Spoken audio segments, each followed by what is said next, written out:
So, nung mga nagrarally kayo nabuhod na rin, nakabante na kaya yung mga pulis doon sa harap ng container. So, napunan na nila yung apoy. So, may nadampot sila sa isa sa mga nasa kabilang side kanina, yung mga nagrally. Isa ba to? Dalawa. Dalawa yung nakuha nila eh. Dalawa yung na-arresto nila rito. Dinampot nila. Oo. Nakabante na yung mga pulis. Nagpas na kami sa Ayala Bridge. So, natulak na nila yung mga rallyista patras. Yung direksyon papunta doon sa Maynileta. Kasi itong mga rallyista, ang gusto nila kanina, dito sila tatawid sa may Ayala Bridge para nakapunta ng Mendoza. Eh, yung pagtawid nila ng Ayala Bridge, kung kailan mo doon, malakan lang ngayon sa talagang security na nilatag dito ng mga polis. Sa lang din ako, papunta ako doon sa pinakabukana ng sa frontline itong mga polis. Alright, Jonathan. So, mga isang kanto siya yung naitulak ng mga polis. Mula doon kanina sa may Ayala Bridge. Nakapula na rin nila ng kuya mo. Pinausap natin yung ilang mga pulis na tinamaan kanina. Yung isa, meron sa mga pintura sa uniforme niya, meron sa pintura sa braso niya. Pinadala ko doon yung video kung matiplay natin. Ang sabi niya, sa babaeng pulis ito, itinapon daw yung isang galon na may lamang liquid. Ang liquid na yon, may kulay gray na hindi sila sure kung pintura nga ba talaga yun. Pero ang sabi nila, mabaho at mapanghe yung amoy ng likido na tinapon sa kanila. May isang pulis din tayo nakausap na sugatan yung braso niya. Ang sabi niya, hinampas daw siya ng mga rallyista na gamit yung barikadang bakal na natanggal o nabuwal ng mga nagrarally kanina. May pangatlong pulis na nakausap natin, hinimatay naman. Teka lang, Pia, ito, may nakita ko dito, pinadata pa. Nadapa ng mga pulis, ilan to nakapa ngayon? 1, 2, 3, 4, 5, 6, 7, 8, 9, 10, 11. Mga 12. Anong nangyari sa kanila? Bakit sila pinadapa? Sir, anong nangyari? Bakit sila pinadapa dito? Ayaw magsalita ni sir. Pero nandito sa isang bangketa, nakadapa yung 12 mga kalalakihan lahat ito. Nakasuot ng kulay itim, face down. Hindi wala sumasabi, sasagot ng pulis kung anong dahilan. Pero nagtatawag siya ngayon ng iba pang pulis dito sa may gilid ng bangketa. Ito po, yung mga pulis po, 2 kanto na kanina, isang kanto pala yung nako-cover nila yun, 2 kanto na naitulak yung mga nagko-protesta. Dito na sila ngayon sa may kanto ng San Marcelino, sa may papatpuyan ng TUP, dito sa may Ayala Boulevard din. So wala na ako nakikita mga umaabante o mga nagkakagulong mga renista, nagpulasa na sila lahat. At yung mga naiwan dito, ito mukhang dadamputin ng mga pulis. Hindi ko alam kung anong kasalanan itong 12 kataong kalalakihan na pinadapa dito sa gilid ng bangketa. Pero hindi pa sila pinapatayo, nag-aantay pa na ibang pulis na lalapit dito, yung isang pulis na nagpadapa sa kanila kanina. Anyway, balik doon sa kinukwento ko, Pia, kayo na isang pulis, ang kwento niya sa akin, hindi matag daw siya. Kasi sila yung nasa front line kanina, mga kabataan daw kasi yung nagbabato. So nawalan siya ng malay, dinala daw siya sa ospital, tapos bumalik siya ngayon dito. Ngayon, paika-ikasa, nandun yung video na ipinadala ko sa inyo. Sa ngayon, Pia, mukhang uulan na dito sa may Ayala Boulevard. Wala na ako nakikita mga nagko-protesta, pero ang dami pa ng police, mga anti-riot police na naka-posisyon dito ngayon. Pia.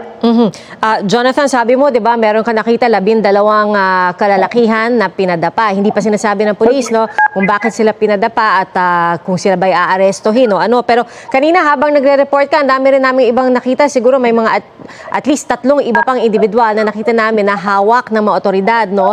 Hindi rin natin alam o hindi malinaw kung sila ba ay aarestohin, dadalhin ba sila sa presinto o ano. Pero Jonathan, kanina kasi, nung una tayo nag-usap, no, nung una ka nag-report, may maraming mga polis. Pero ngayon parang lalo pang dumami. May dumating ba na reinforcements nung nangyari itong mga panggugulo?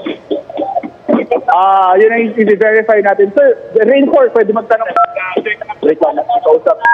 Oo. Pero mukhang meron dumatay ng mga reinforcement kasi nakita ko nga dumami rin yung mga pulis na nandito kanina eh. Naapulan na rin nila pala yung apoy sa sinunog na gulong sa container van. Alam mo, ang ginawa nilang strategy para maapoy ang apoy na yun. Kasi meron naman din dito ang Bureau of Fire Protection o mga taga-BFP, pero ang ginawa nila para makalapit sila dun sa may gulong, para maapulan nila yung apoy, nag-take over yung bumbero, pinalibutan sa traffic police na may shield at unti-unti silang lumapit doon sa container van para maapula yung apoy ng gulong. At that point, saka sila naka-abante na lahat yung mga police. Nung umabante yung bumbero na papatay sa apoy, naka-abante na rin yung ibang police at nagpulasan, nagtakbuhan yung mga rallyista. Doon na naduwag yung hanay ng mga rallyista at naka-abante yung mga polis. Kami narinig ako nagsisigawan dito. Lalapitan ko siya. So, go ahead. Okay, so linawin lang natin, no? Kasi kanina sinabi ni Jonathan na yung container van ay nariyan sa may Ayala Bridge bilang barikada talaga kasi bawal ngang lumapit doon yung mga rallyista. Kung narinig mo lang ako, Jonathan, no? Ito bang bahaging to malapit sa Malacanang o papunta sa Malacanang? Yes, malapit sa Malacanang. Tawid ng Ayala Bridge. Okay. Naririnig mo po yan, nagkamel, dumaingay sa paligid ko. May mga dinadampot ulit, may mga dinadampot dito, yung mga pulis. Bangketa ito, nasa gilid lang kami ng bangketa. May mga dinadampot yung mga pulis ng mga nakakulay itim na mga kalalakihan. Okay. Pero di ba kanina, Jonathan, nung nag-usap din tayo, sabi mo may mga inaasahan kasing darating pa yung mga nagmarcha papuntang Luneta. So, may nakikita ka pa bang iba pang mga nagpoprotesta na parating? Or nagpulasan na talaga silang lahat? Wala na ako nakikita ngayon, Pia. Mukhang nagpulasan na sila lahat dito. Dito at least dito sa may area na may tapat ng Ayala Bridge. Kasi sinasabi ng mga pulis, nilagyan na nito ng barikada, yung tulay na ito. Sinabihan na yung mga barikada na huwag na silang dumaan dito. Papuntang Menjola, galing Luneta, hanggang kayo na itong isa. Pero nangyari doon kanina, sabi ng pulis na nakausap natin na nasa frontline, na pumilit ka rin talaga yung mga protesta daw na makasampak sa Ayala Bridge para yun ang gamitin, pasawid doon sa papuntang Menjola. Pero dahil nga bawal, pinagbabawal ng mga otoridad, yun, doon na nagkagulo, hindi sila nagkaintindihan. Oo, para malinaw din, no, Jonathan, magkaroon tayo ng ideya, gaano ba kalayo o kalapit yung Ayala Bridge sa mismo Malacanang complex? Wala ako ngayon, Pia. Pagbaba mo ng Ayala Bridge, kakanan ka lang, isang kanto lang, kanan, Malacanang compound na yun, Malacanang complex agad yun, Pia. At malapit lang talaga yung Malacanang sa Ayala Bridge. Sa mga oras na ito, Pia, ay umuulan na. Bubuhos na ang ulan dito sa Ayala Boulevard, Corazon Marcelino, malapit sa Ayala Bridge. So, pero yung mga polis, hindi natitinag, nasa kinuha na sila ngayon, kita natin, pinusaso na sila, inaresto na ng mga pulis. So, hindi natin alam kung saan sila dadalhin sa ngayon at ayaw magkita ng mga pulis kung anong dahilan, bakit inaresto yung mga kalalakihan na o yung ba, ikaw kaya sa pagdudog, yung gulong, container van kanina, at meron bang kinalaman doon sa mga nambabato. Pero isang pulis, may kwento sa akin yung isang pulis na yung mga nakakarada nilang motor, pinagsisipa daw ng mga rallyista. Yun ang kwento. So hindi pa natin pupuntahan kung ano yung mga motor na sinasabi nito na pulis na nakausap natin. At Jonathan, mukhang malakas. Dinawin ko lang, Pia, kung bakit from police side yung nakakwento ko, yung mga naibabalita. Kasi nandito ako nakapwesto sa hanin ng mga pulis. So nagkakaroon ng gulo kanina sa likod yun ng mga pulis.